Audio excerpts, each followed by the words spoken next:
මගේ තාත්තා ඇඳේ ඉඳන් එයාගේ අතපය හතරම පන්න එයා රහසින් වගේ යාමට කතා කරලා ඒ කෙනෙක් කතා කරනවා එයාව දවසක් ඇහැරුවා කවන්න ඇරත් දෙයා කියනවා මාව කුද්දන්න එපා මං නිින්දෙන් තමයි මගේ යාළුවෝ හම්බෙලා මං පොඩ්ඩක් ඇවිදින්නේ කියලා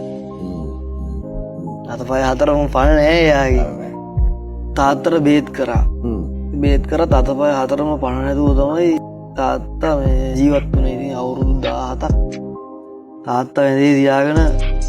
බලාගෙන හිටියා 2011 මම කියනවා Honda ZD2 අන්රෙජිස්ටර් කාර් එකක් ඔය හයිබ්‍රිඩ් එකක් ඒකට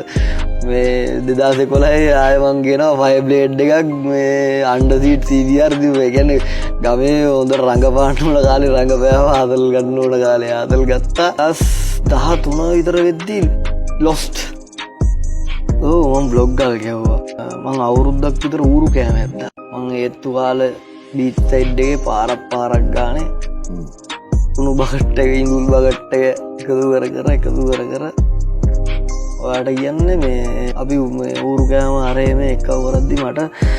අර ඌරු කෑම බකට් එක මෙහෙම හල්ලා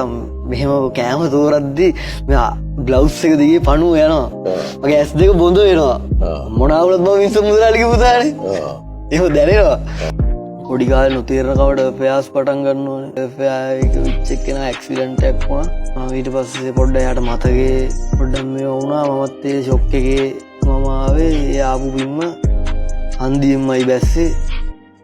එතකොට මම සිගරට් එකක්වත් ඒ වෙද්දි බීලා නැහැ මේ 2008 කැමරාව දිනවද මතක නැහැ මම මේ කියන්නවත් හිතන් හිටපු දේවල් නෙමෙයි මම මෙතන මේ කතා කරන්නේ නැත්තම් මම මීට කලින් ඉන්ටර්විව් එකේ ගියාම ඔය කතා කියන්නේ බෑ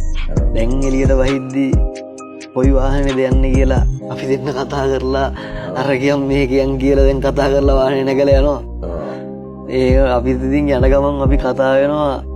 මාර කට්ටක් අපි දෙන්න කෑවා නේද කියලා